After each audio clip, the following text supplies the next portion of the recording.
Awesome, eh? Let's give them all a big hand. All you guys that did force volunteering, I really appreciate the fact that you volunteered by force.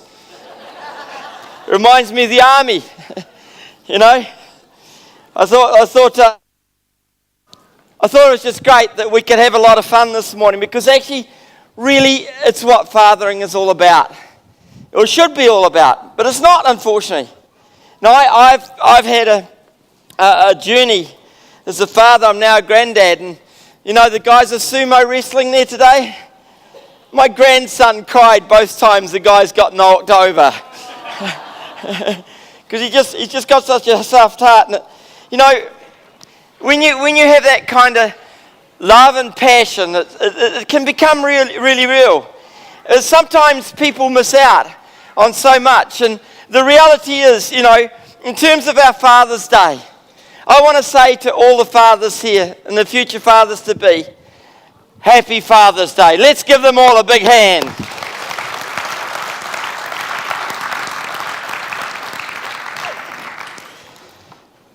You know, the interesting thing is a photo that was captured and somebody put it on the media. It was actually in the news at the time. Some of you are probably not aware of the care package thing totally, but in World War II, there was an organisation started called CARE, and that's what it was simply called. And what they decided, that the soldiers out in the field needed to be looked after. That organisation is still running today, and they don't only do this for soldiers, they do other things as well. But this organisation has tried to make sure that every soldier has got a care package regularly. Back from home, back from others. If they don't have family, there's others who partake in making those care packages up. And some of them are dropped by parachute and some of them are delivered by other means. But there was this photo caught of a group of guys when the care packages had all been distributed. This was actually what was seen in the picture. The guys are sitting here looking really in despair. Those of you who play video games will make sense of this. Because as part of your deal, as you're playing through the games, you can get a care package and it gives you a little bit of extra stuff that you need. But these soldiers didn't get a care package. They didn't get it. The reality was, for each one of these soldiers, they were sitting there thinking, where's my package? Where's my care package? And in a real way, some of us can feel the same way as fathers. You know, we can feel sort of bound up. We can feel as if we're held down by chains, that we're not actually really free. We can feel that. And today, what I really desire is that by the end of this time, we've had a bit of fun, but there'll be some reality there that'll take us into a new era, into a new way, into a new passage. And for those of you who are children here today, and all of us that are born children or a little bit older, but, you know, I still look young enough to get away with it, but, you know, it's the way it is. We can celebrate with our fathers. We can make it easier for them. So you take notice of some of the things I'm saying today, and it'll help you on the journey. You see, the fact of the matter is, there are fathering choices for every single one of us. The fathering choices are multiple. We can be strong fathers. We can be weak fathers. We can be fun fathers. We can be empowered fathers. We can be workaholic fathers. We can be sad fathers, or we can be happy fathers. They're actually really choices, and we don't always think about them in that way. Sort of life evolves for a lot of people. When I've been counselling people, some people says, well, why do I have to put effort into being a father? Well, you know, how do you do that? Because, see, we're raised and we make assumptions, and often fathers just live but day by day. There's no intentionality in their lives, often with their children. There's not a well thought through strategy. But there's more than that for fathering. There's a lot more.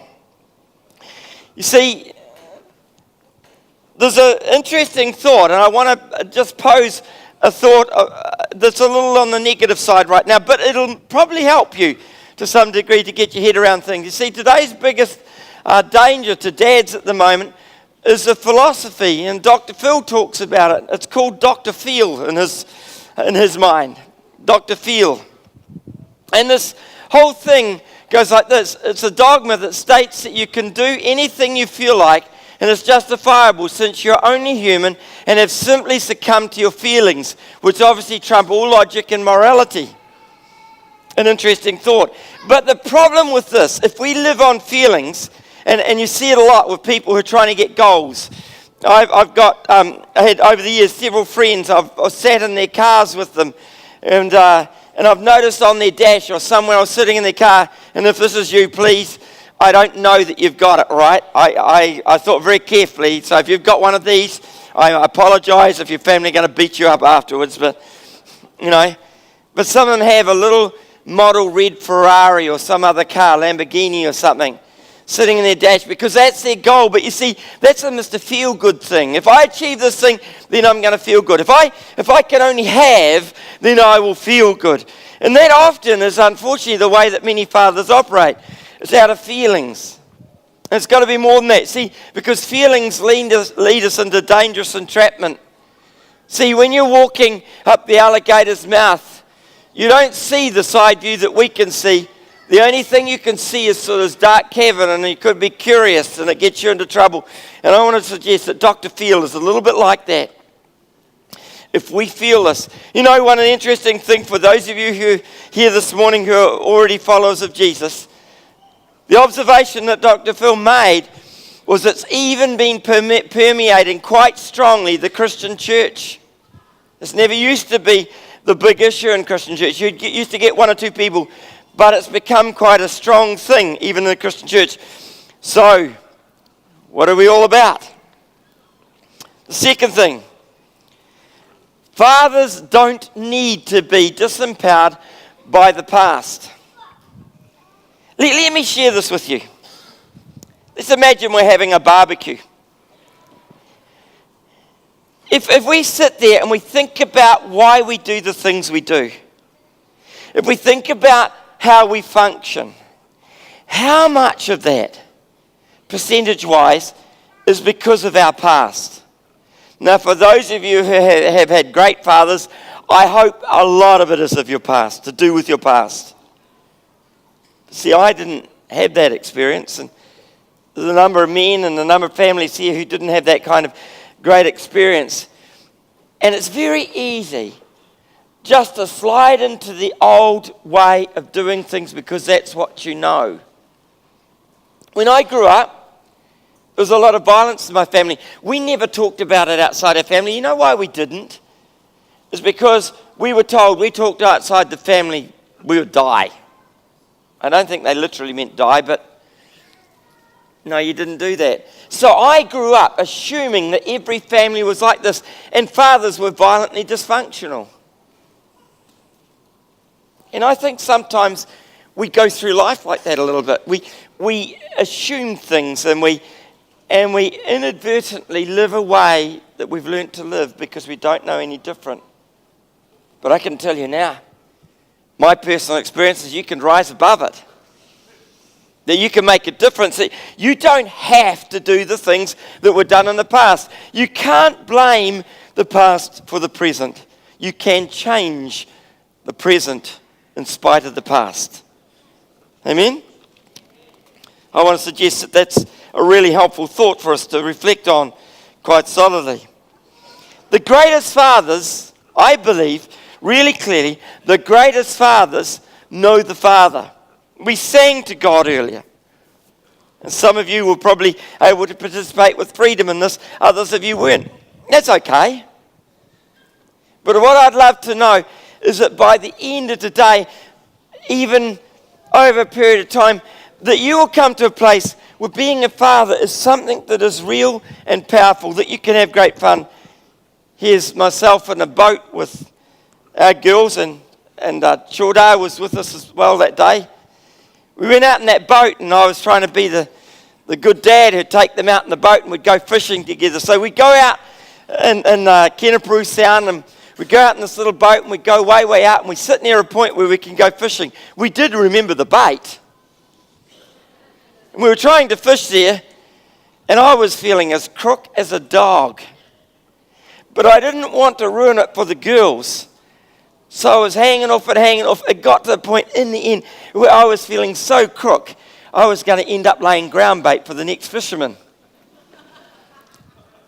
So I decided I better admit to this because I need to get back and I need to control the boat. And if I'm that sick that I can't, then we could be in trouble. So I said to the girls, I'm feeling really crook and I think I need to go back. And I think 3 of the 4 of them confessed that they were all feeling really not well as well. Wasn't a great experience. We headed back into the shore and I sat there thinking afterwards, if only I had owned up earlier, it would have caused less pain for the others, less discomfort. And sometimes I think we as fathers, we don't get to things early enough. We don't address things early enough. But if we do, we can have a great journey. Mind you, we still talk about that fishing trip today because it's a bit of a laugh, really, about what happened. So even the bad experiences can become good. The best thing for your toolkit in your family, I want to pick up from a guy called Steve Harvey. Now, for those of you who don't know who Steve is, Stephen is an American icon. He's been an icon for at least a couple of decades. He's a comedian. He's done acting, talkback shows. He's been on all sorts of programs. He's very, very well known in America. But something interesting has happened to Steve. Steve has started talking a language he never used to talk. And just recently, he said something I think makes a hang of a lot of sense because I've experienced it. Harvey has gotten recent recognition because of his outspoken views on religion recently. In an interview on CNN, he claims, listen to this, if you don't believe in God, then where is your moral barometer, he says. Because without God, there is no morality, there are no lines, there are no definitions. They're just arbitrary say-sos that people create as they go. He even goes as far as saying that if you do not believe in God, then you're an idiot. Well, talkback show guys can talk like that and get away with it, can't they? This interview is very interesting and intriguing. In it, you find a man who is interested and willing to take a stand in what he believes in. Now, I reckon that's something that is really, really valuable. You need to be, if you're going to be a great father, a guy who will take a stand on what you know you believe. Now, some people say, I believe in God, but they don't really follow him. You see, you're not taking a stand when you do that. It's just a philosophy. It's not a belief. There's a big difference. There's a huge difference.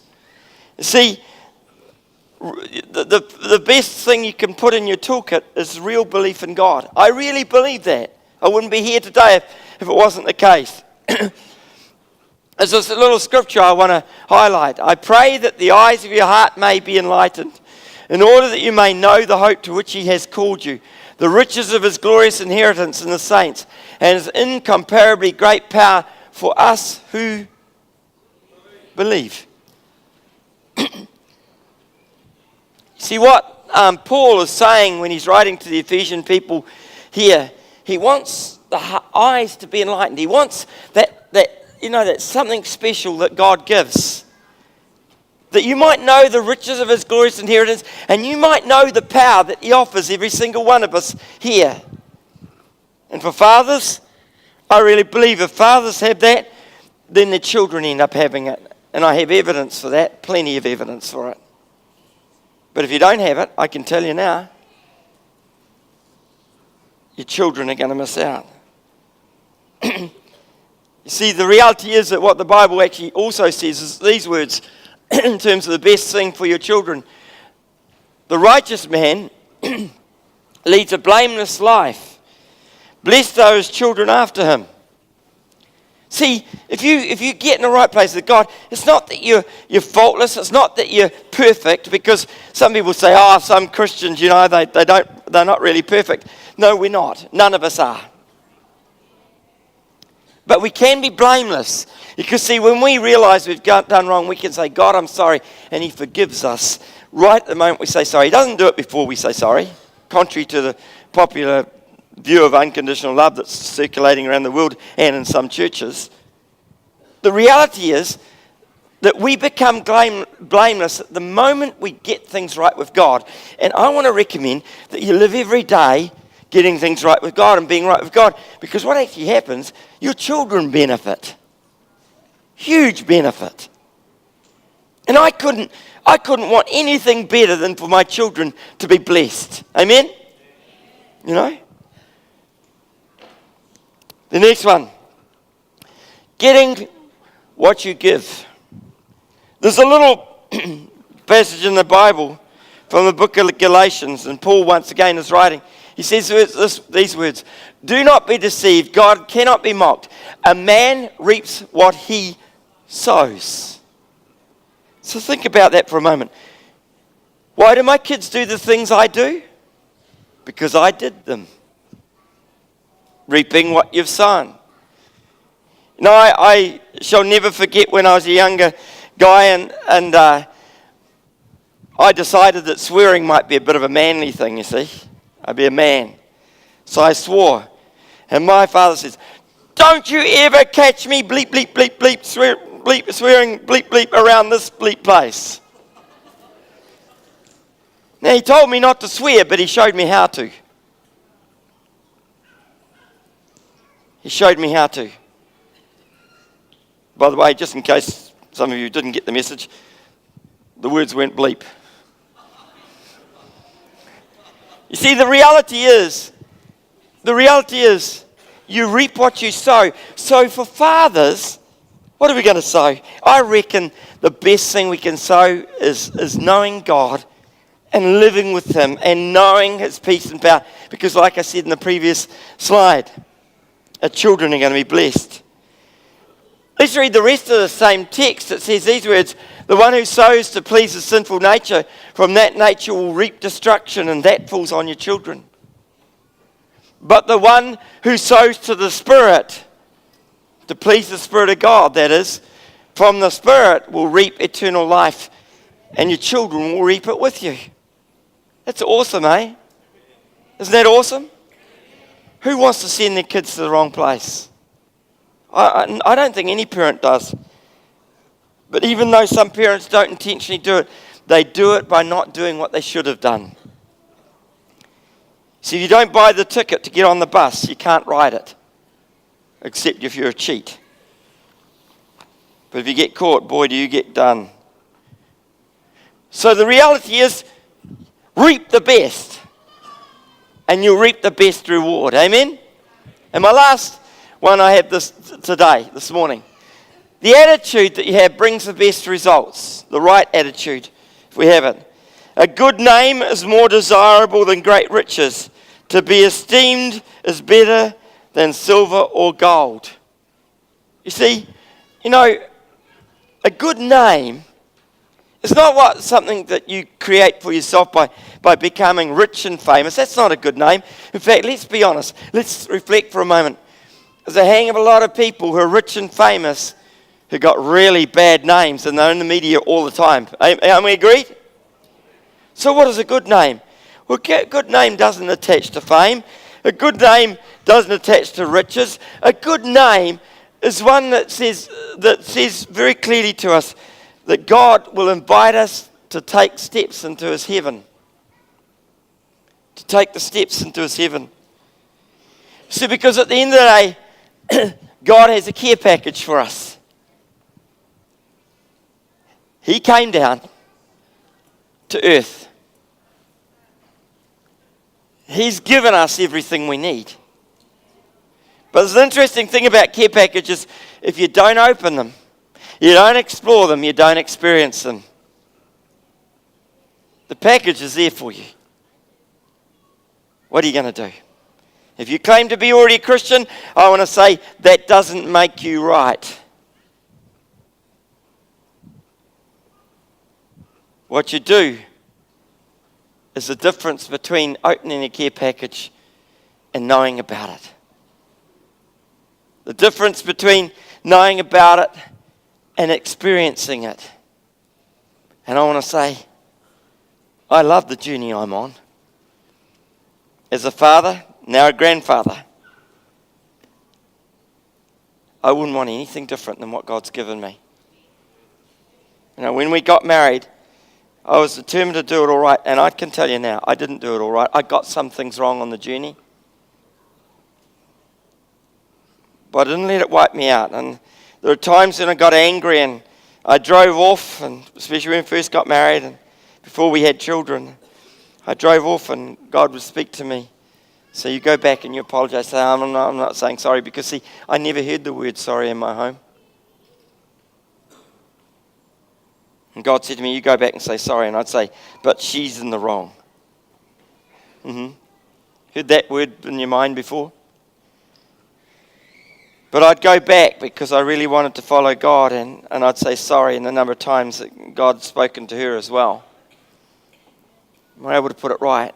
And because we got those things worked out, we weren't perfect. We never got everything right in our marriage or raising our children or anything. But we did get it right overall, because we're doing things God's way. And we want God to be part of our lives, and we want our children to be blessed. And I want the same for every one of you. And if things have gone wrong in the past, and you got messed up children or whatever, you know the most powerful words that you can ever give your children are the words, I'm sorry. I just wish I'd done things better. But I want to tell you right now, I love you. I love you. I never once heard those words. But I will never, ever let my children never hear them. They will keep hearing them. And God says to us very, very clearly, I love you. He's the real Father, the ultimate example. May God bless you. Have an awesome day.